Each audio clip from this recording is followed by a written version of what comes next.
Hello and welcome to Kindergarten, children. How are you today? I'm good, Mr. Sandro. Aw, thank you, Timmy. Did you find your dog? No, he died. Oh, that's a real shame. Let's make everyone feel better now. We're gonna sing a song, okay? Okay, It's the classic song about the wheels on the bus, alright? okay. Alright, here we go. Repeat after me. The meals on the bus go round and round. You're not singing? No, because that wasn't the word. You said meals instead of wheels. The meals on the bus go... Alright, we'll jump to the second verse. Alright. We're eating wheels all day. What are you... You're not singing along.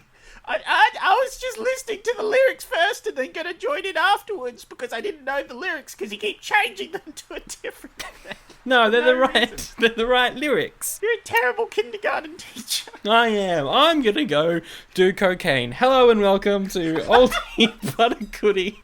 Well, that took a twist. And look, when you can't think of a punchline, teacher does cocaine. It'll work every time. It just works. It just works. This week on the podcast, we're reviewing Wheels on Meals. Wheels on meals. Yep, definitely not confusing title that doesn't really have anything to do with the movie. Yep. No, they have a cart that sells meals. They do. So they just swap the words around. There's probably a movie out there with already that name, so they just did the swap around. Also, it's translated from Chinese, so. That is true. Yeah, it shows Oldie but a Goodie. We're like, what came out this week back in 1994? We pick a movie, we watch it. That's what we did. By we, I mean me, Sandro, and you, and Zach. me, Timmy. Whoa, Timmy, I mean. Yes. Oh, it's me. It's Timmy. My dog died. Oh, That's his character. so sad. It was his imaginary dog. Don't worry. Right. He snorted too much cocaine. Was it like in the movie Bachelor Party? Yes. The dog, his imaginary dog. Yeah. Snorted too much of the teacher's cocaine. Oh man, that poor dog. But I bet that dog had a crazy time. A fantastic time. And then died. Anyway, moving on to this movie. Yeah, this week we said, Hollywood, who needs you? And we went over to Hong Kong cinema and we checked out Wheels on Meals with Jackie Chan. First impressions, what do you think of this film? Well, it's very important that we preface this with, we saw two quite different movies, I expect. We did. You saw the subtitled version of this movie. Kinda. Yeah, And we'll get to that. I watched the dub. Yes. The dubbed over version of this movie. So what do you mean, kind of, Sandro? So this film takes place in Spain, and there's a lot of Spanish actors that don't speak Chinese. Yeah. So I think they filmed their scenes in Spanish and then overdubbed their talking with Chinese. So there was still dubs in my subs, is what I'm saying. Oh, okay. Yep. Well, that's interesting. I just had all the people with the English dub. How was that? Bad. Okay. It is really bad. But it's like classic bad. It's like the exact bad of what you would expect. Yeah, it's very bad in places. So bad it's funny though. Okay, that's good. Yeah. I can't imagine that certain jokes would have translated well into English. I'm not sure if well, here's the thing, because it also came with subtitles. Mm-hmm. And I had the subtitles on for a bit till they started confusing me because the subtitles that I had said different things Classic. to what the characters said. That always happens. It's so annoying. So it's like, obviously the subtitles are from the original movie, and then the dub was saying other things, and I was like, oh my god. So I just turned the subtitles off. I just turned them off, and I was like, I'll just go with the original dub, English dub.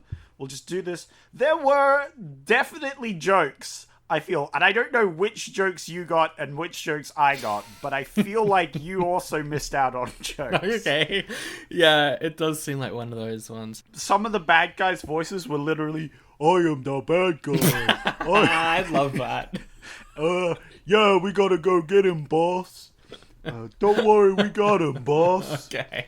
It was that level of Oh, wow. Well, I'm excited to go through it and figure out what the differences were. But the film itself, honestly, I liked it. I don't think it's like out of all of the Jackie Chan films I've seen, this one's not particularly great. Mainly just because I don't think the story really holds up. It's very much of its time. Yes. Certain stuff in the story.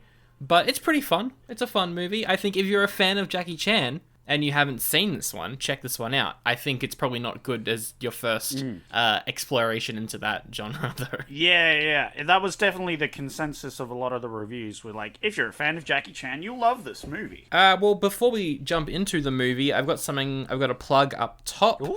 I was on a podcast last week. Wait, you were on a podcast last week?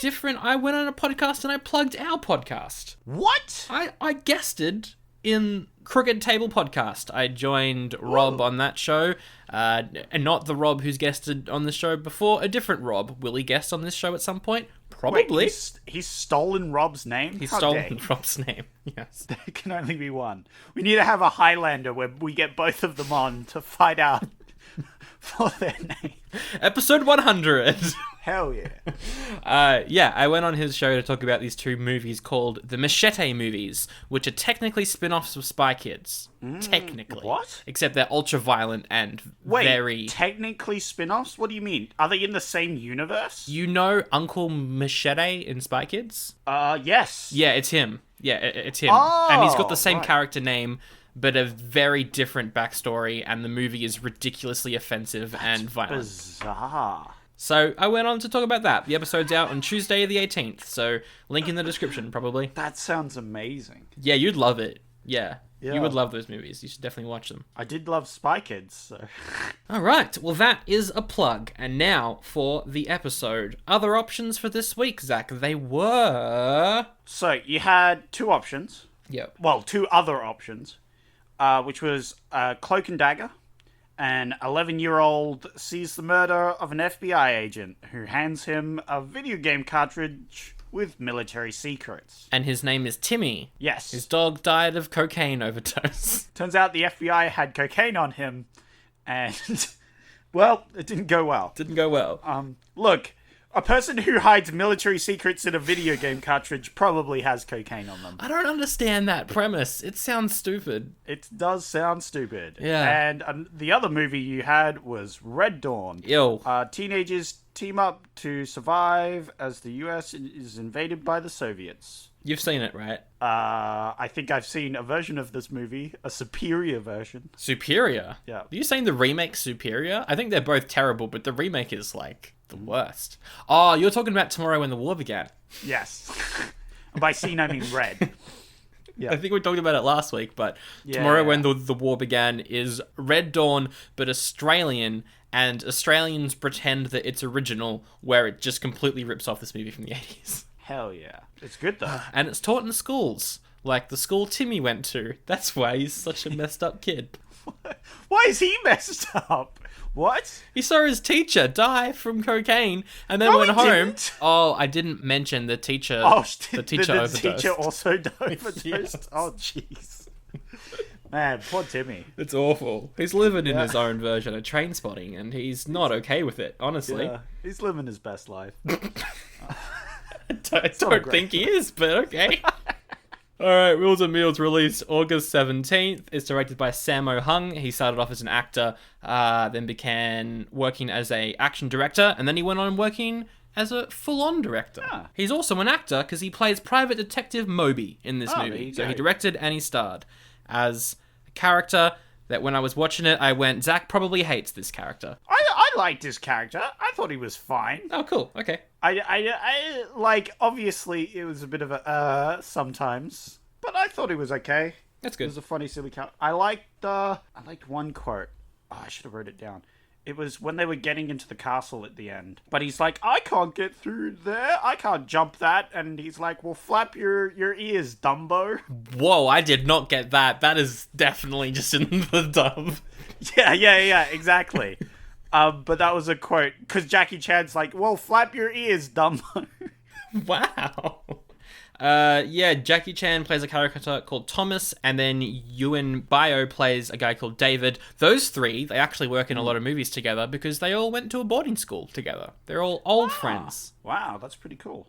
I thought they were all good. I Definitely. thought the three leads were all good. For the rest of the cast, we got an actress called Lola Fauna playing Sylvia. She worked with this trio before in a film called Project A from '83, which is another excellent Jackie Chan movie that I would recommend checking out. She's good. I liked her. Yeah. For the first half, she was a total evil bastard. Yeah. They're really like, oh, look at this lady who's just robbing people blind, crashing into cars, robbing people, and then running away.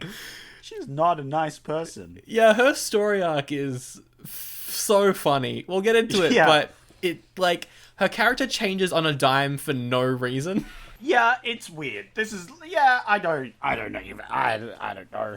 She's meant to be the good guy, but has a bad upbringing. Yeah. But she doesn't seem very good for a whole lot of it. And then they're like, nope, she's good now. Yeah. I love the scene where she goes into her sad upbringing because the music that plays is so on the nose that it's genuinely hilarious. And I really hope you got the same music as I did because the soundtrack, I think, is very funny. It was very dramatic. That's what I remember. Yeah. And then finally, there's this guy called Benny Urquidez, who plays this guy that Jackie Chan has to fight at the very end of the movie. He's a famous American fighter. Yeah, that was the other half of the reviews. Half of them said, this is, if you like Jackie Chan, you'll like this movie. The other half said, wait till the jet fight. Jackie versus the jet. Oh my god, it's so good. It is good. It's incredible. Yeah, it's fantastic. Dude, I even looked up good old the jet, and I was like, this guy's pretty cool. He is cool. He's surprisingly short compared to Jackie Chan, which is what made that fight even better, I think. You see, he's got a couple inches on him, that's for sure. But I feel like the jet, he was pulling up his own. He was. And if it weren't for the plot, probably could have won. Probably. Also, may have died. A lot of people may have died in this movie. A lot of people should have died in this movie. That as well. And they shed a bit of blood. So what was this rated? PG? It was rated M in Australia. Yeah, well, that doesn't surprise me. Well, mainly rated M because one of the characters is a sex worker. And whenever that happens... right, yeah. It's rated M, yeah. So, yeah. This doesn't have a critic score on Rotten Tomatoes, but it was pretty well nominated. I think it got nominated for some awards as well. But based on just under 7,000 user reviews, it's got a Rotten Tomatoes score of 81. 81, yeah. No critic score yet. Nope. Which is unfortunate, but there were a few critic reviews, and half of them were like, yes. Half of them were like, eh. Like no one doesn't like this movie. The negative reviews are more like, it could be better, I think. Yeah. Which is fair enough. Like, they'd prefer other Jackie Chan movies. Yeah. So. No idea how much this cost. Absolutely no idea. I tried to compare it to other Jackie Chan movies at the time. Also no idea how much they cost. So I couldn't tell you. Wow. I'm guessing 20. It cost about 20? No. I'm guessing it made amount 20. I'm guessing this. Oh, what did it cost? Because they were in Spain, but what else did they use? They had the castle set. The castle set. That was about it. They just used a street. Yeah. I guess they had to close that off. They're usually made on the cheap. I will give you a slight spoiler. This made the top 5 highest grossing films in Hong Kong. Wow. So top 5. Wow, that's really impressive. I didn't realize that. But it made less than $13 million US. 13 million. Oh wait, no, hang on. Just pretend I didn't say that. But it made less than $20 million US. Saying that, right? To give you an idea of how much it did make. So, and I definitely didn't just tell you. 15 mil. A little bit less than 15 mil. 12 mil? A little bit more than 12 mil. 14 mil? A little bit less than 14 mil. 13 mil? Yes, 13 wow. million. Incredible. I could not have guessed. Man, now I'm going to have to leave that in. Yes. You're goofed. If it's number 5 highest grossing in Hong Kong, made 13 million US dollars, it was probably made for 1, 2, maybe? Yeah. I don't think it was too expensive, surely. Although having the jet there was pretty cool. I wonder how he got involved. It's probably just a big fan of Jackie Chan. Oh, yeah. Or even... Because I guess they're in Spain, so that's not too far away. Because they were all in Spain, so I guess I like that as well. A foreign movie set somewhere Yeah, where the film isn't, like, It's really meant to be interesting. shown. Because Yeah, I it's didn't good. realize it at first, obviously. Mm. Because it's not, like, explained explicitly. Although there is a whole lot of minorities about. Yes. That's a joke of this movie. I feel like that would have been worse in your version than it was in mine, maybe. It was pretty bad. Okay. It was pretty bad. Like, it starts off with the Italian man. Oh. Is it expressed as he's Italian? Oh, version? right. Of course the dubbed version would be stupid with the Italian accents. Yeah, it's really bad. But it's also like, oh no, it's the Italian man. Oh, Italian man, what's the problem? And it's like, it's my wife. It does sound like your version is... Like, the dubbed version is more problematic than the sub version. It was really problematic. And I was like, oh. Which is why I was tempted to give it an oldie. But that jet fight, ooh. Yeah, we'll get to the rating. I'm also conflicted. Because I think the sub version... it was just the plot. It was just some parts of the plot. I was like, ooh, that could have been done better. But aside from The that... entirety of the plot could have been done better. Oh, wait. There was also all the mental disability stuff. That was pretty bad. Yeah, that's why I'm saying the entirety of the plot could have been done better. The movie starts off with Jackie Chan and his friend? Brother? I think they're brothers. I think so. Well, Or maybe not. I think in the English dub they call themselves brothers. they don't really do that in the sub. No, Yeah. that's what I'm saying. I think in the dub they might call themselves brothers. Or maybe I'm just dumb. I don't know. Anyway, they live at their place. They're renting this apartment together. They even have separate bedrooms. Oh, wait. That was a good joke. Because it opens up with them waking up in the morning, Yeah. doing some exercise, and like one of them gets up, opens the door. They have doors right next to each other. Mm-hmm. So one opens it up and then knocks on the door to the other bedroom, and it's like, "Hey, get up!" Jackie Chan, he opens up the door, and so both the doors are open, and then he just walks through the barrier where you'd think the wall would be, and it's shown that there's just two doors to this one room. It took forever to get there, which is something that I think I like about the jokes in this movie. They're in there for the long haul. Like, they get ready to do a joke 10 minutes before you know that joke is coming. Yeah. At points, I would say it was good. At other points, I was like, get on with the joke. God damn it. It was only really in the third act where there's like 10 minutes of them trying to break into the castle. I thought that was a little bit over the top, but the rest wasn't too bad. You mentioned him, the neighbor. The neighbor is living with his girlfriend, and his girlfriend is very angry at him all the time because he's maybe cheating on her. Yeah, no, he is. In the English version, it's explicitly he is cheating. See, it's not in subs. It's like they talk about his girlfriend and how it's like he's in trouble with his wife because he's gone to see his girlfriend. But he had to see her because his girlfriend was really upset. So he had to comfort his girlfriend. She said she was going to leave him if he didn't come over. So he's explicitly cheating in the English dub. It was a little bit more sneaky in the subbed version. Okay, I love this, though, because it does kind of start off strong with a really good bit of stunt work where they got to leave the apartment by going through a window. They jump out of a window, land on a, what is it? It's not a veranda, but like one of those like cloth things you put up over the front of a like shop. cloth roof shop things. Like a stall roof. Like a stall roof. And they jump off that, and then they land on the ground. And Jackie Chan does that, and it seems like he did it for real. It's very good. Yeah, if you look up stall roof, that's good enough. And then David goes to do it as well. He jumps out, but the Italian shop owner is like, you can't be jumping on this. So he pulls it back, and David just lands on his tailbone, and it looks very painful. Yeah. Owie. Ouch. But I think they put a cushion in his trousers or something. I think so. They had to, right? I remember this scene being played on Corridor Crew where they do Stuntman React, and I think they did notice that there was a a cushion there because he does a slight jump. But still, he lands right on that tailbone. Owie. We're introduced to Moby, who works as a private detective's assistant. He breaks into his own office. Because he's trying to, he's trying to become a private detective. He's training. Oh, I see. He's training. I thought he was just an idiot. Either option, honestly. Either or. He breaks in, and then his boss walks in. And is like, what are you doing? You work here. And he's like, oh, I'm just doing some stretches. Just doing some exercise. So he tells his boss that there's a guy coming over who wants to hire them. And the boss is like, oh, I don't want to do no work. How about you pretend you're me? Wait, so my story is that he explains that some people have been looking for him. And he's like, oh, yeah, that's just a secret code I have with these people. What did they say?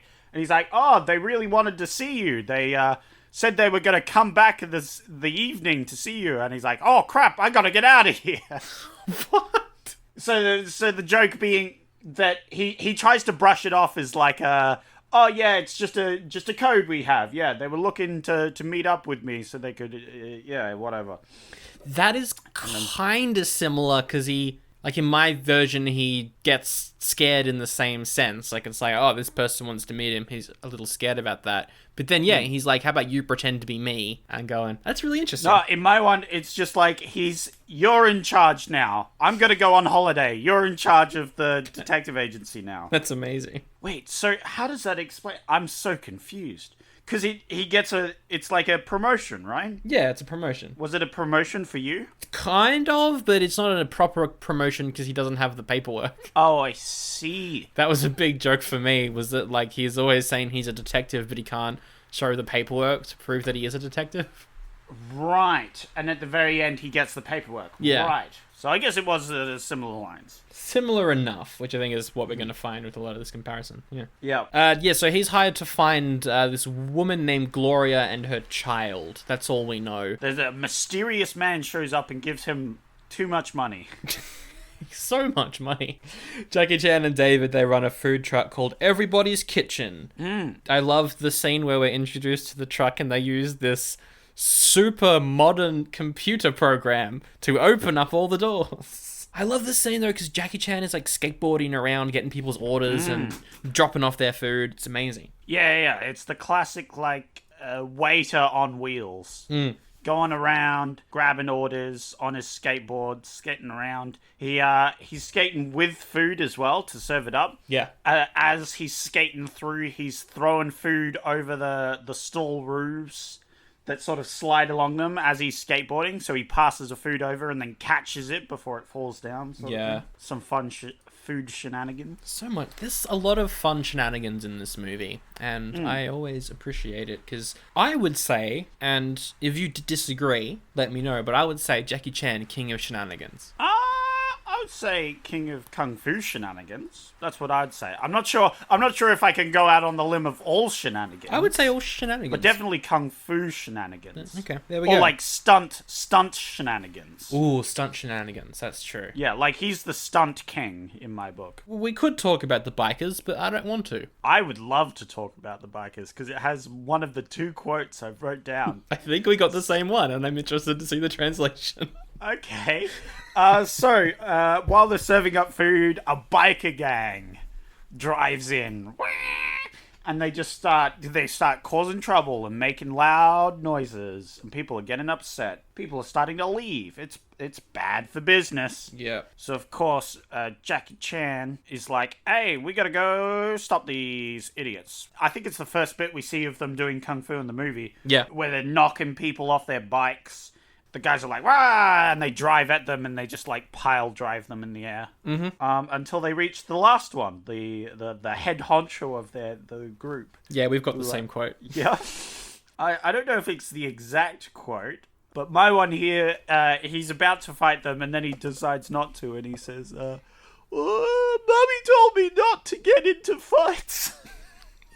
That's very close to mine. Okay, yeah. So mine is, oh, my mum told me I could do anything except for getting into fights. Oh, okay. That was my version, yeah. And then Jackie Chan replies, I think Mummy told you to go home.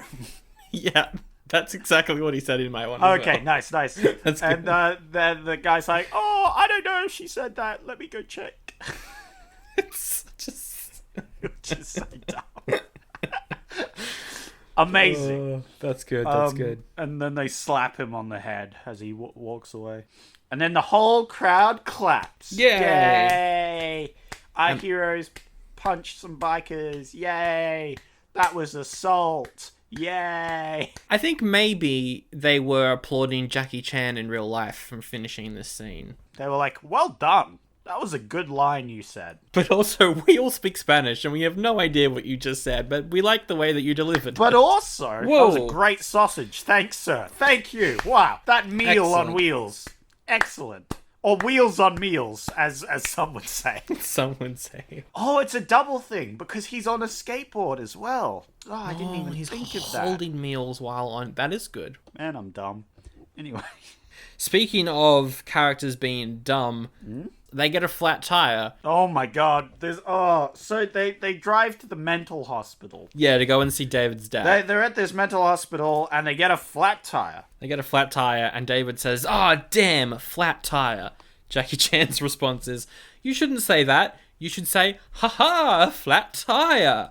And David's response is, "Only crazy people would say that. What are you talking about?"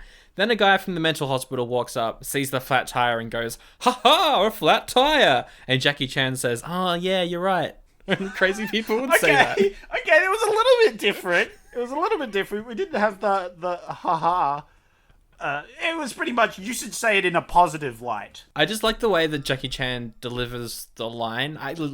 Again, it's translated, so I don't know exactly how close it is, but the way that he said it was very much like, "Ha ha, it's a flat tire." It's almost like "huzzah" or something. It's kind of like the way he said it. Yeah, it was really interesting. I wish I could have heard that, but yeah, it's all overdubbed, so I don't hear the original audio, which is unfortunate. And then they've got to figure out how to screw the spare And tire the on.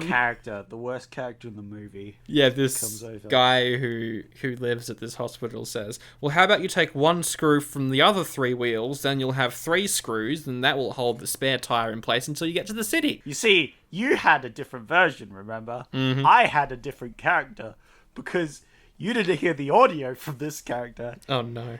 This was his voice. No. He talked like this No, he the whole didn't. time. No, he didn't. did. That is... Yeah, it was Oh that. my god. Every scene he's in, that voice is happening, and I hated it. I hate 'Cause that. That was dumb. This is my voice, Sandro. Do you not like this voice, Sandro? Sounds like a voice you'd hear on one of those really bad direct-to-DVD Disney sequels. Yes, it was that bad. Yes. It was really bad. Ugh. It's like it's like a weird cartoon villain. Man, I hate that. Yeah, it was bad. How did TikTok Man sound in your version? TikTok Man, really bad as well. Both these people had really like TikTok, TikTok, TikTok, TikTok. We should add context.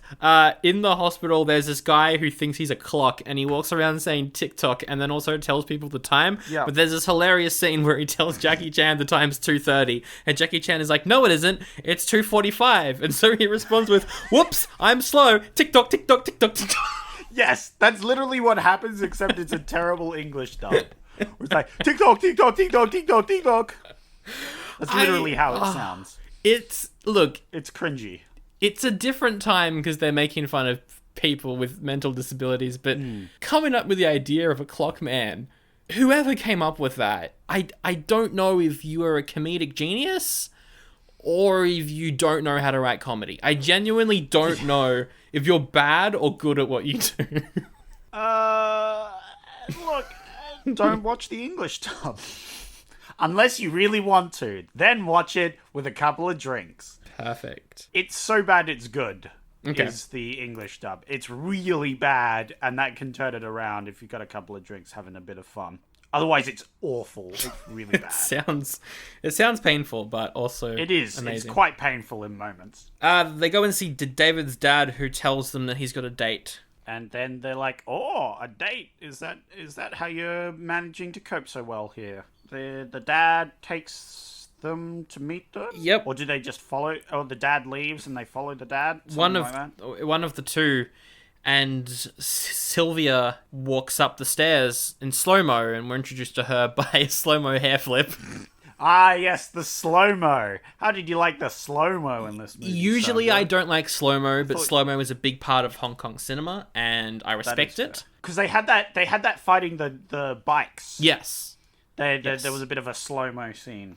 Which I like, because it shows you that it's for real a lot of the time, and stuff like Yeah. that. However, yeah, the slow-mo hair flick was so bad it was good. I loved it. I was laughing a lot. Yes, it was very cliche. But turns out that, no, Sylvia isn't the one that the dad is dating. She's the daughter. What did they say to each other for you? He said, is she ready? And then I think Sylvia said, yes, I'll go get her. No. The two brothers, because there's a scene where they're like, do you know what I'm thinking? Oh, yes, I got this scene. Okay. Because it was like, so you know what I'm thinking, yeah? And he's like, yeah, I know what you're thinking. Right, so then we don't have to tell each other, yes? And he's like, yes, so we both agree, yeah? And we agree, yes? Yes, we agree. I loved And it. then it's like, she's pretty good looking or whatever. It turns out that Sylvia is the daughter of the woman that the dad is dating. And so they both look at each other and are like, oh, we gotta ask her out. It was like, oh, I think I know what you're thinking now. which I thought was pretty good. I think it's pretty clear that Jackie Chan's like, David, you can ask her out. I'm just gonna hang back. Try to take back, except when he isn't. But then most of the time he is. And so they go off that night, and they're working on a street corner, and they see standing by a wall. Yeah, they regularly go to a dodgy street corner to sell food to prostitutes. Yes, and guys looking to hire them. One of the ladies gives them a whole ton of money. Yes, and then takes a spring roll. Yes. And then Jackie Chan is like, it's a good thing she tipped so much because those spring rolls are very expensive. It was very similar in my one. It was like complimentary spring roll. And it's like spring rolls aren't free.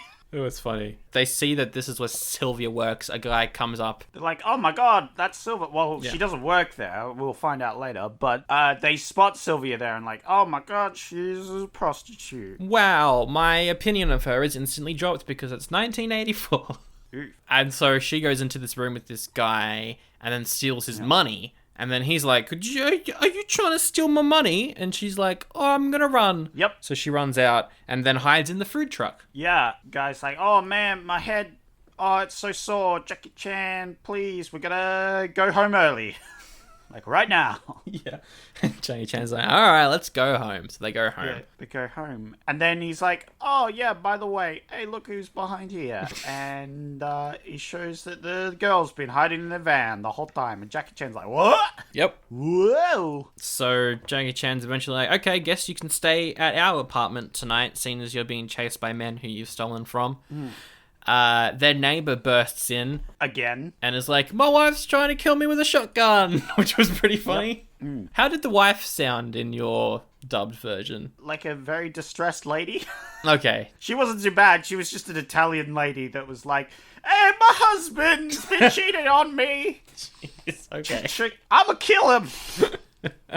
I don't know. That's great. She wasn't particularly bad, which was Alright. good. I thought she had the best. She sounded the most realistic, to be honest. Perfect. Anyway, he's in his underpants. They have a kiss mark on them. And then he gets distracted by Sylvia. Well, it's like, not the time, you idiot. He's such an idiot. Your wife is literally a door away with a shotgun about to kill you. And you're gonna risk it all because there's a pretty lady here. So his wife is calling in from outside saying, I actually do love you. I hope you love me too. And then he's... Yeah, because Jackie Chan convinced him. They're like, "Hey, you love him. Yep. Don't murder him." And she's like, "You know what? You're right." What, you're right. And then he's in the room looking directly at Sylvia saying, oh yeah, I love you too. Yep.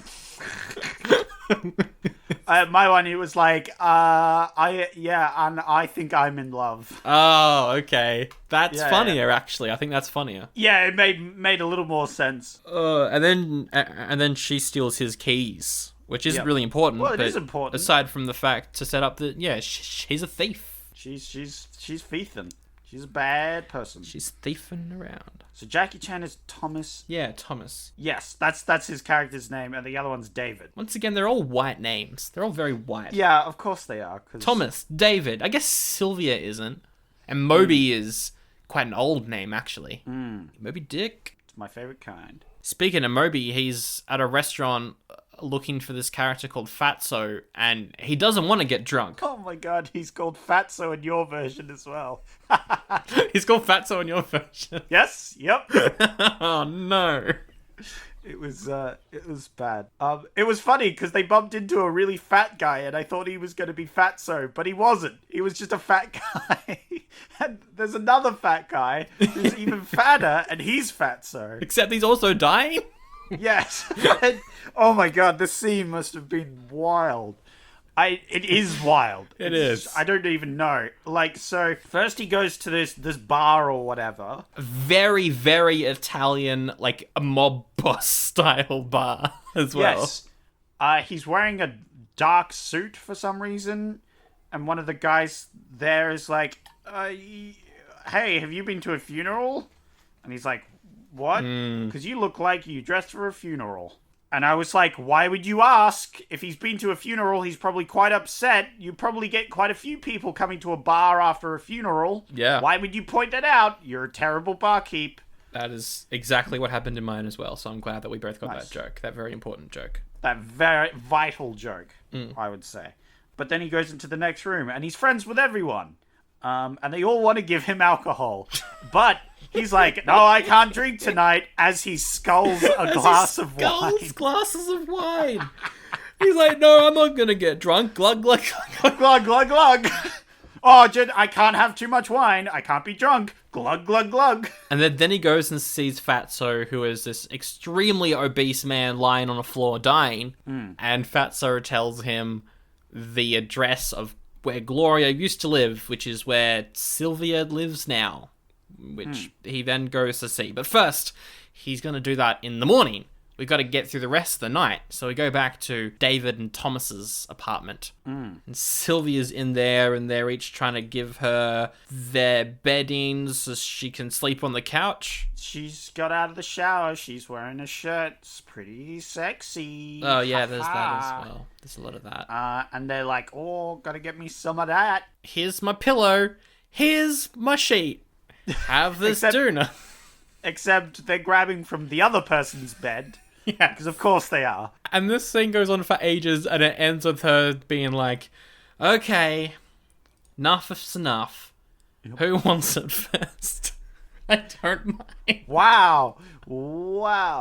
And then they say, oh, we're good for now, or something. They say it together, and then they walk off. Okay, well, it was different for me. Because she says, which one of you wants to sleep with me, or both of you? I don't mind. What? Is that what she says? Yep. Is that what she says in your version? Yep.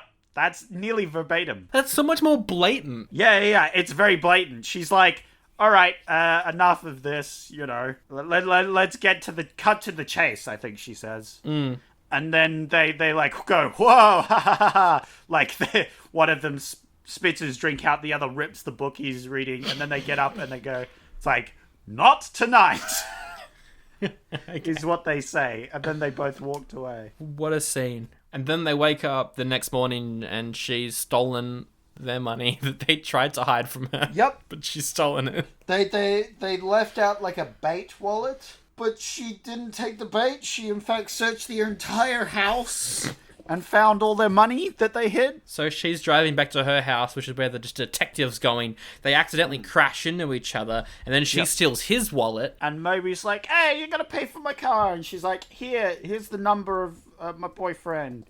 Yeah. Call him up. He'll pay for the repairs. And the boyfriend is actually the old man who lives next door to Thomas and David, because it's his car that she stole. Yep. She's just stealing everyone's things. And at this point, I was like, you know what? I don't think I'm on board for her. I don't think I'm on board with her just stealing everything. Yeah, that was like a very awful thing to do. Yeah. I feel like for the most of it, she gets off pretty scot-free by the end for being not very nice for most of the movie. Like, she doesn't actually do anything nice during this movie. So she goes back to her house, which is where the detective is currently heading as well. So they both go into their house. She walks in first, and a bunch of mysterious men in suits are also there, and they're like, we're going to take you away. We're going to kidnap you. And she's like, oh no, you're going to kidnap me. No. I think you remember that scene wrong, because I specifically remember she's going, who are you? What do you want?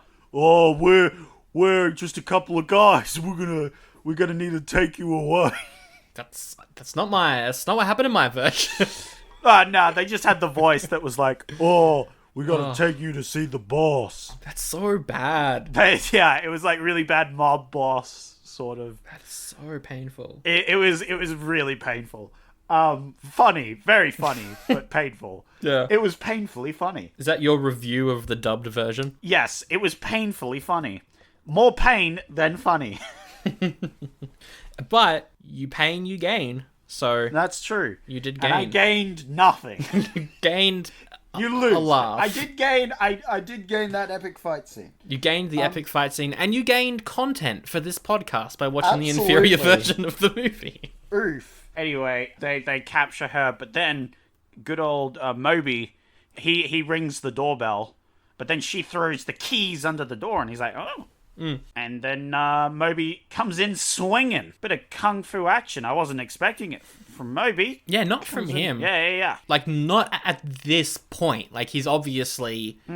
If you are familiar with him as an actor, as a director, you know that he can do this. But like his character... up until this point in the movie, yeah. To be fair, our two food experts did kung fu on some biker gangs, so really anything could... But he comes in swinging, he's not bad. Yeah. He's punching people up. I was like, oh, damn, Moby's got some moves. He does, though. He's good. And yeah, like, he beats them up just in time for her to escape. Yeah, and then they're like, oh, man, she's getting away. Oh, sorry.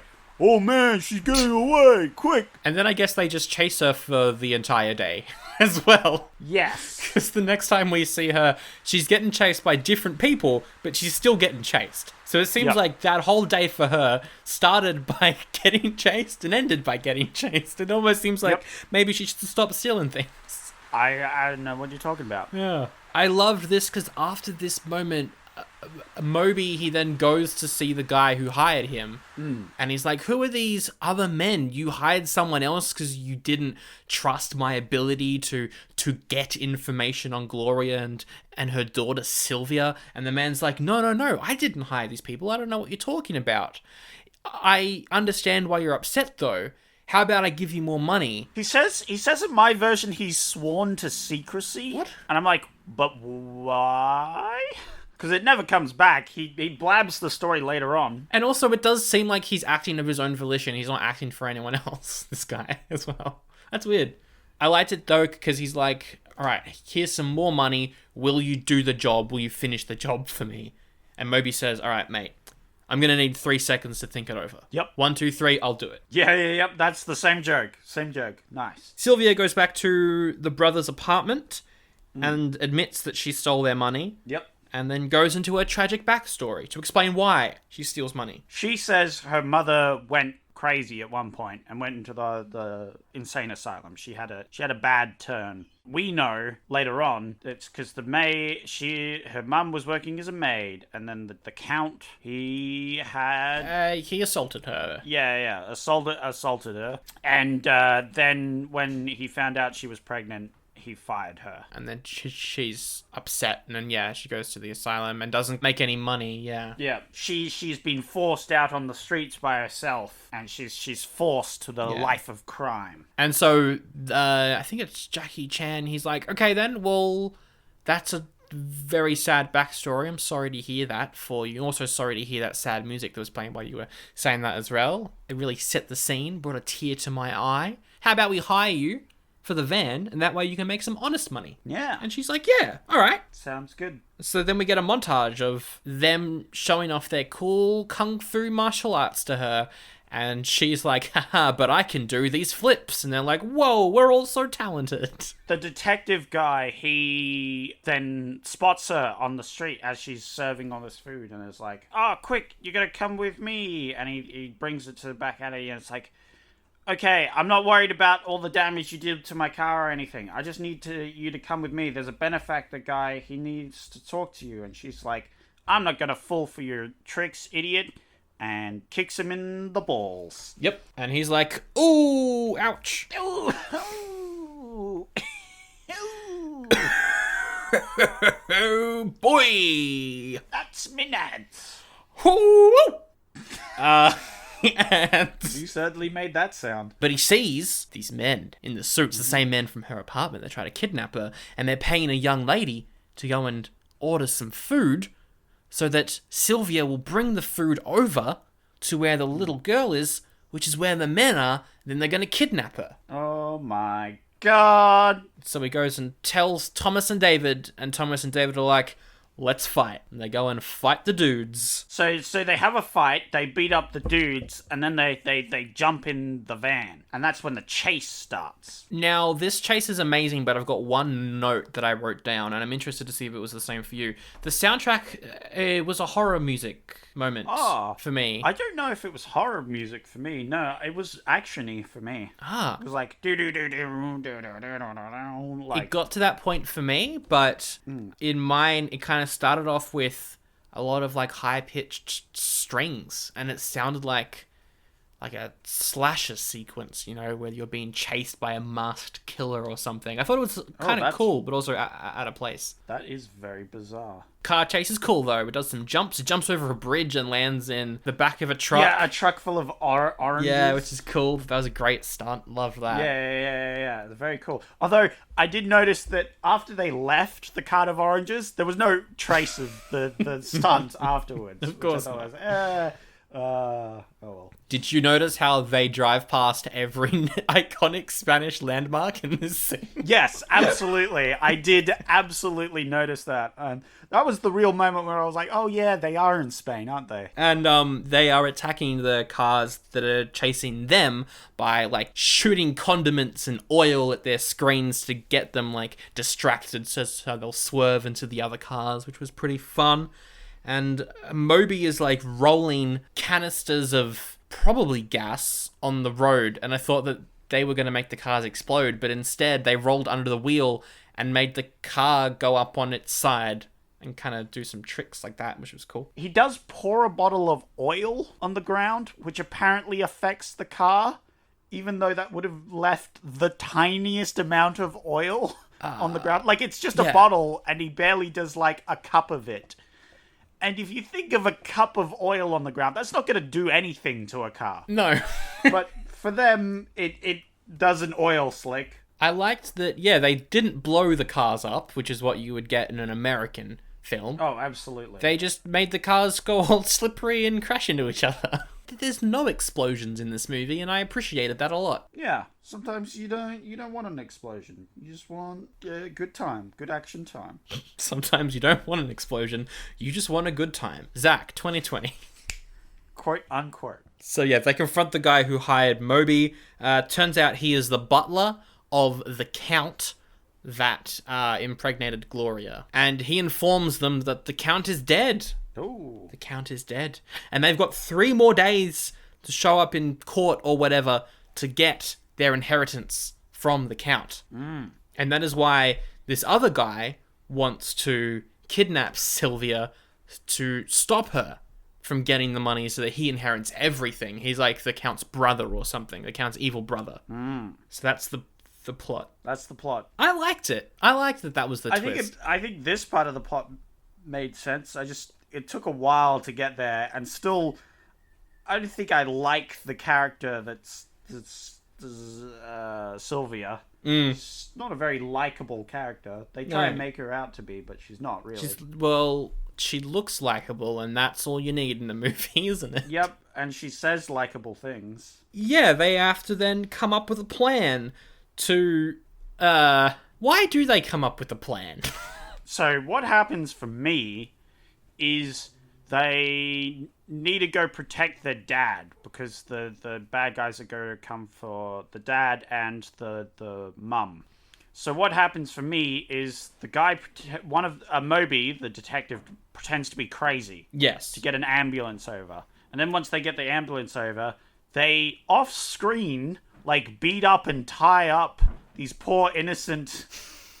ambulance drivers, yeah. And they steal the ambulance. And they steal the ambulance. They drive to the insane asylum. I didn't, because that's the thing, is that they don't really explain that they need to go and help the mum and dad in my version. They just kind of showed up there. They're like, you know what we gotta do. Weird. Cut to Moby pretending to be crazy on the street. Anyway, get the mum and dad in the van, and they're driving out. But then... Ah, yes. There's a bulldozer blocking the entrance. They can't get out. And they're like, what? Why is a bulldozer here? Which is a fair reaction. Very good reaction. This is this massive bulldozer. Why is there a bulldozer blocking the gate, like, perfectly? That's And very Moby's strange. like, oh, I'm going to go ask the driver to move this bulldozer that looks like it's perfectly put here to stop us from leaving and is definitely not going to be driven by the bad guys. Absolutely. So he goes and does that. He gets kidnapped, and then Jackie Chan goes and sees what's going on as well. And yeah, it's bad guys, so they fight. And then while they're fighting, Yeah. the bad guys come and they also kidnap Gloria and Sylvia. Thomas and David are like, oh man, we gotta go save him. Quick, Moby, you gotta come with us. And Moby's like, oh man, I don't want to go. And then they go. So they go to the Count 2.0 or the Count's brother, whoever he is. They go to his castle because he does have a castle. And they've got to try and break into that castle to save Gloria and Sylvia. And they spend 15 minutes Oh yeah. just doing hijinks, just trying to get in.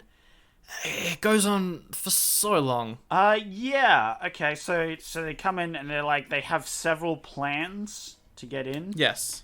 One of the plans is to climb up the side. Jackie Chan does some cool stunts where he climbs up the side with throwing rods into holes Yes. in And the then, side of the castle. yes, that was amazing. That was a really cool stunt, and I was kind of annoyed that that's the one they led with. I wish that was the final one he used to get in. Yeah, because all the other ones are just silly. Yeah, like silly stunt ones. And that one's genuinely impressive, yeah. But he gets to the top, and then a baseball baseball hits him in the head, Yeah. and he falls down. And then the bad guys go, "What? What was that?" And then he's gone. He disappears. And then like, I guess it was nothing. David's plan is to use a grapple to kind of abseil up the side of one of the walls. However, the rope he's using, the bad guys grab the rope, and then when he reaches the top, he sees, oh no, they're grabbing the rope, so he tries to climb back down to the ground, but then they pull him up, and it's really funny because he's going down, and then he gets pulled up. And then it's just a lot of Moby and Jackie kind of sneaking around, trying to get in, and yeah, I felt like this is such a weird moment because it's the final act, and I like that there's still comedy, but I didn't think this landed particularly well because you're just a bit waiting. Yeah, like you're just waiting for the final fight that you know is coming and is going to be good. They're in the castle. There's the bad villain. There's Sylvia there. They're all sitting at a table, and then the goons bring in David. And David's like, "Oh, hi everyone. What's?" It's time to eat. Yum yum yum. Then Jackie Chan and Moby bump into the mum.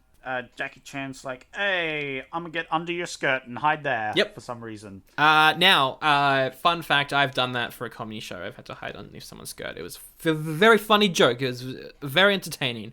You can't. It's impossible. People see you. Nice. It's impossible. You can't. Did they have a giant skirt like that? Yeah, it was like a hoop. Yeah. The Victorian era skirts? It's impossible. Well, in this movie, it was also impossible because as they sneak in, the Baron's like, "Hey, yeah, I see you in there. Get out of there, idiot." It's just funny. And Jackie Chan's like, "Oh, hey, guys, sorry I'm late." Yep. And then they all fight. And then they start fighting. I think they take Sylvia and Gloria down to the dungeon. The dungeon. This is the only swear in the English dub. Oh, they swore in yours? They don't in mine at all. They don't at all. It's only at this point, and he says, "Take these bitches to the dungeon." Oh, well, what? Of course. I know. Of course, It was so jarring because this guy never swore. He didn't seem like the sort of guy to swear as well. Like, because he's very like, "I am a baron. I'm above all this," sort of thing. Yeah, he's you very know? proper. He's very proper. Yeah, very proper. Like, he fences. That's his main villain thing. Because, of course, all villains must do some sort of recreational sport. And so what does he do? So then Moby chases after the Baron, the Count, whatever he is, into the room where they fence, and then he starts to fence him. Yes. So that's happening while David is just kind of punching up random goons, but Jackie then goes to take out the main guy. The Jet. Now, this fight is the best fight we have seen this year. Yeah, absolutely. Because it's epic, and it's long, and it's good. It's so classic Jackie Chan. He's using the environment. yeah. He's using everything around him to fight Lots this of guy. chairs. A lot of chairs were sacrificed for this scene. Yeah. But yeah, it's this epic fight where they're clearly like equals, sort of thing. They're trading blows. Like at one point, Jet has the upper hand and he's wailing into him while Jackie Chan's trying to block and land his own blows. And then there's other times where Jackie Chan's like landing a few kicks and like throwing chairs around and stuff. Oh, it's great. But then it looks like Jet's actually going to beat him as Jackie Chan's like getting beat up. But then Jackie Chan's like, oh, you know what I got to do? I got to act like this is a practice fight. Act like this is a practice fight. and he pulls up a chair and he sits down on it like, and then they start fighting again. Except this time Jackie Chan's all like a little bit cocky, like Yeah. not cocky, but like relaxed. You know, he's relaxed. He's like just sort of throwing a few punches here and there, and it's taking Jet off guard. You know, he's not sure what's happening here. I liked at this point in the fight, you can see there's obvious bruises on both of their faces. It looks quite real. Yeah, they get a lot of bruises happening in this fight. Like, they're both getting in some really good hits, yeah. Jet has blood leaking from his lip at one point. I also want to mention, before we get to how the fight ends, the music during the fight as well. Oh, it's epic. Super epic. Kind of like a Western, because there's these... It's like a male choir, and they're, like, vocalizing the same way that you would in a Western movie, and I thought that was very cool. And by Western, I mean cowboy Western, not That's Western. That's what yeah. I presumed. And that was, the soundtrack for the entire movie is great, but this fight in particular, so epic. Yeah, if you want to just look up the fight scene from this movie, Jet versus Jackie Chan, look up that. Yeah. So they duke it out to the very last, but the Jet takes a couple of blows to the head, and he's really on his last legs. Like, he gets all wobbly. And then finally, near the very end, he goes for a punch, but then Jackie Chan sort of pushes him to the side, and he flies out the window of this castle. It's out the window. But Jackie Chan is still holding onto one of his legs, I think. He grabs his legs. Now, in my version, the first thing Jet says when he's out the window is, pull me up for a second round. Yeah, that's what he says. Yeah, that's what he says. It's so great. good. Which is a great line. It's so good. He up for a second round. And so Jackie Chan pulls him up, because he's a bro. Yeah. So the Jet's like, whew, alright, I'm kind of done. He doesn't say that, but he rests there, and Jackie Chan just... No, he did say that in my version, actually. What does he say? He said, yeah, I'm done, mate. Oh, I'm just going to have a little bit of a kip. It was a weird moment. Yeah, no, that does sound weird. And so they both rush into the fencing room, see Moby there. The other two grab rapiers. Yes, and they face off, and they say, we are the three musketeers, which was very nice. Nice little... They did all for one and one for all for me. Yeah. I think they do that as well, but then they say, like the three musketeers, just in case you don't understand the reference. Yeah, that's fair. And then they stab him. First they go down, and they stab down. Then they go up, and they stab up. And then one says, Chinese fire truck. Oh, yes. And they all stab in different directions. And of course, the villain can't block all three of them. And so they kill him? They don't show it. They don't really say what happens to him. Yeah. I in my canon, he just like surrenders. He drops his sword because he clearly lost. And he's quite an honourable man-ish, kind of, sometimes. Yeah, he has honor in the sport at least. Yeah. And then they get Sylvia her quadrillion inheritance. Yeah, we cut to a couple days later. She's now super rich, and she walks up to them and their truck and is like, hey, by the way, summer's coming up and I want a job. And they're like, we'll hire you for summer. Yay. And then it ends. No. Oh, no, it doesn't. No, You forgot the most important bit of the movie, Sandro. How can you do love this. I love this moment. Because Moby comes up and he has the papers. Yay. He's now officially For me, he was hired by the police. Oh, no, for me, he's just a private detective. Because your one's like, he doesn't have the papers for it. Whereas he is the official detective in my one. But this time, for me, he was hired by the police and now he's working for the law. Interesting. I don't mind that either. Yeah. That's quite good. And he goes up to David, Thomas, and Sylvia and says, that was pretty fun. How about we do it again? I've got a case where we've got to go save the president who's been kidnapped by a bunch of cannibals. Yes, by a bunch of cannibals. And they're like, oh yeah, absolutely. And then they point to something. What did they do to distract him? I think they're just like cannibals like that over there, maybe. And he's like, huh? And then they kick him in the back. And that's the end of the movie. Yep. It's a good ending. Hey. It's a good joke to end it on. Yeah. And that is Meals on Wheels on Me. There are wheels and meals, and they're in the title in some order, but it's the wrong one. It's the opposite way around. I think it's a good movie. I think the English dub is bad. And that's not very surprising. I'm very torn because I'm definitely going to recommend this, but I don't know whether I'd recommend the sub or the dub. Yeah, I would recommend the sub if you want to actually watch it for a movie. Yeah. I recommend the dub if you want to watch something really bad, like funny bad, because the dub's funny bad, but the rest of the movie's quite good. That's the thing as well with watching the dub is it does make it so bad it's good, but then you've also got the genuinely good stunts and genuinely good fighting. Yes, so it's in an awkward position, and also the plot kind of sucked.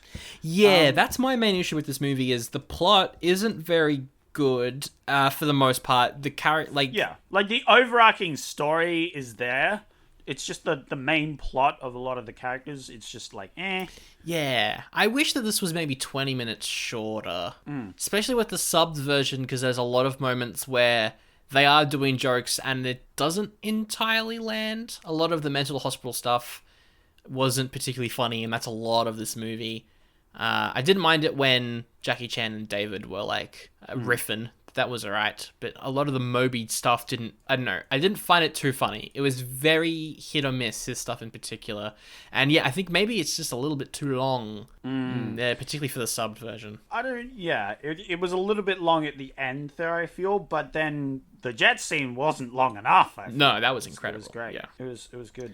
So, I don't know what I'm gonna rate it. The other thing is, like, would I recommend this to people? Yes. Only if they have seen at least 3 other Jackie Chan movies, though. I wouldn't recommend this to someone who hasn't seen any of his films before. Whereas I would recommend the dubbed version to anyone who's looking to watch something so bad it's good, sort of thing. I want to say dubbed is an oldie, but the sub is a goodie. Do you want to rate this a goodie and I rate this an oldie? I was gonna rate this the opposite of what you were gonna rate it. Yes, that was kind of what I went into it. Like, yeah, I think so, and I think I should rate it an oldie. Okay. Like I have an obligation after the audio I witnessed to rate this an oldie.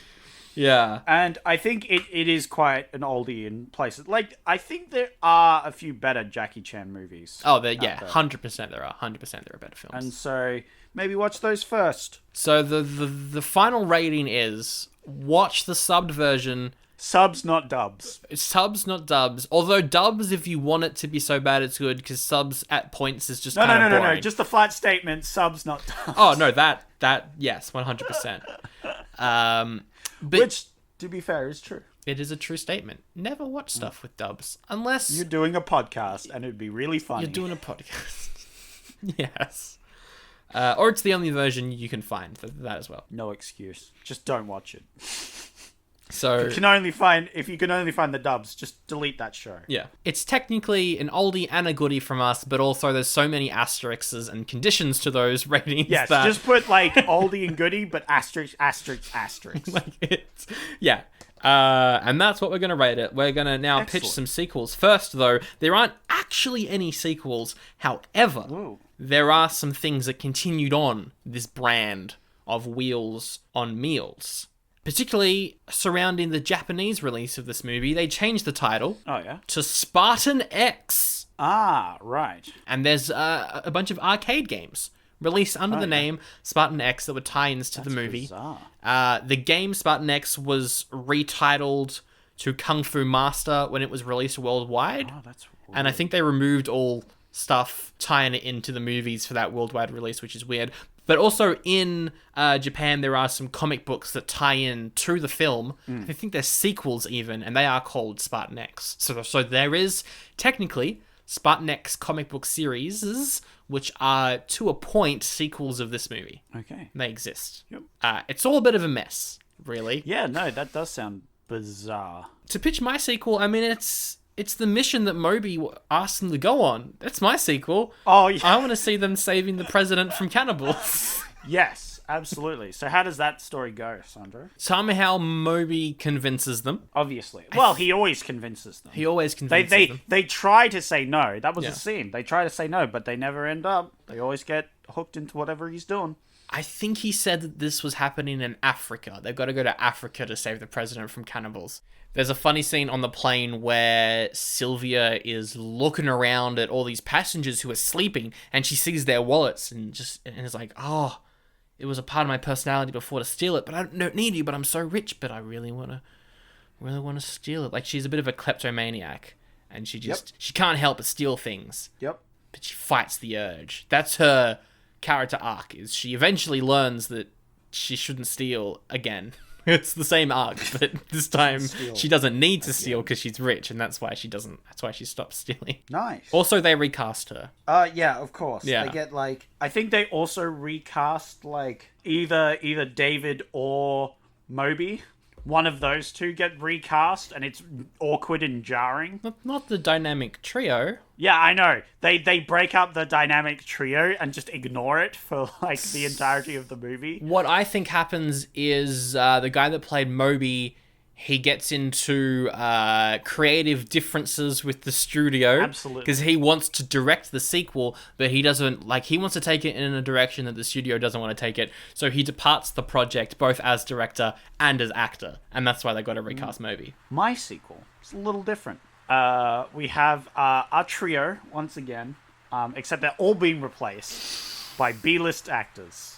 Sylvia now owns a giant company that's manufacturing all these sausages and other goods, and they've got a share in it. So they're pretty rich now. But a war breaks out. Great. And the war effort needs food. Of course they do. And so the Wheels on Meals team has to go out into the battlefield, driving around their truck through the battlefield, serving soldiers food. All right. Can you hear that rain? You can definitely hear it. It's great. It sounds refreshing. Sounds like we need to end this podcast. Time for the next segment. We got to wrap this show up. Let's do it. Yeah. Don't worry. It shouldn't be too long because it's raving reviews. It's the part of the show where I get some reviews from Rotten Tomatoes and Sandra guesses the score. That's it. That's how it works. All right. Mark, Yay. he says, surprisingly good movie. Oh, Mark, elaborate. What was good? What was bad? Mark? It was surprisingly good. This review's 3 out of 5. It's 3.5. You were close. You were close. All right. Close enough. Stevie. You'll agree with Stevie. Stevie says, stick around for the fights between Jackie and the Jet. One of the best on-screen fights ever. I agree. Yep. That's a 4. That is a 4. Well done. Good job. All right, you got a point. And then finally, I think we can all agree with Deadly. All right. Deadly says, a culinary kick-ass romp. That's great. It sounds like something that they'd put on the DVD cover. It does. I genuinely love that. That's very funny. That's a 4 as well, I think. Nah, that's a 5 out of 5 because Oh, it's the a big one. culinary kick-ass romp. That is the episode, though. Thank you so much for listening. There's links to our Facebook page in the description where you can message us or you can message me on Instagram. I'm at Sandro Felcher, SandroFalce. Email us, oldiebuddygoodypod@gmail.com. We're on YouTube. Leave a comment if you want. We've got a Spotify playlist with songs. It's pretty funny until you get the Sylvester Stallone song. That's everything we got to plug. Check out the episode of Crooked Table Podcast I was on. That's out tomorrow if you listen on the time of release. Zach, you are picking next week's episode. All right, what do we got? You got 4 options, and honestly, they all seem kind of amazing in their own way. Oh, yeah? I'll start off with the one that I think is more up your alley. Oh, yeah? And by that, I mean it's not at all. Yep. Tightrope. Yep. Stars Clint Eastwood. I was joking, it is up your alley. Oh! Clint Eastwood, he's a detective. He's got to hunt down a vicious killer. Oh, It's okay. like a dark thriller with Clint Eastwood. With Clint Eastwood. All right. Speaking of big names, you've also got The Woman in Red, which is written, directed, and starring Willy Wonka himself, Gene Wilder. Ooh.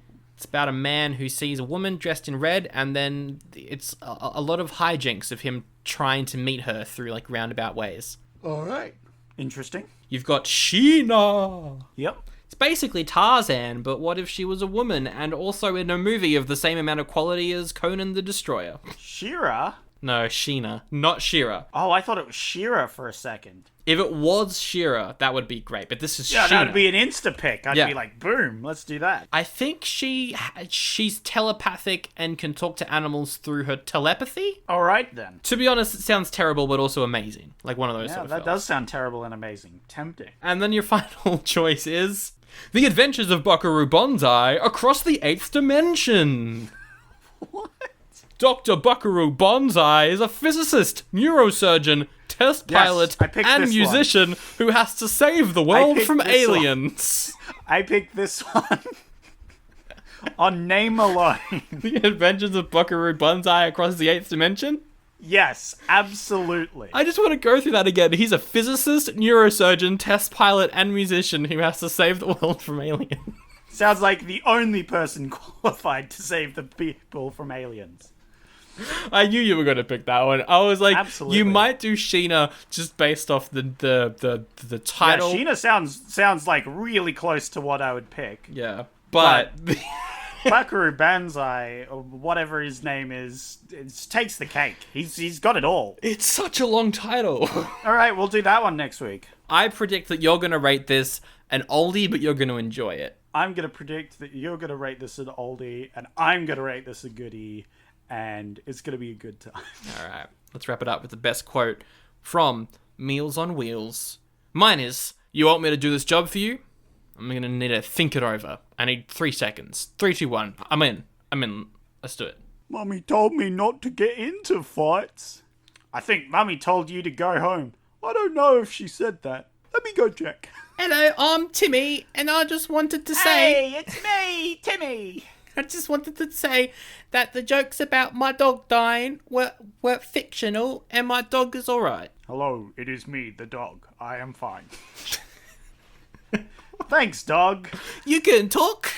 Yes, on account of me snorting so much cocaine, I have gained sentience. Wow, I'm Timmy, and I'm gonna snort some cocaine now and see if I also get blah. Well, this is a twist. Will Timmy survive? Will the dog go on to adventures? Find out next week on Timmy and his dog.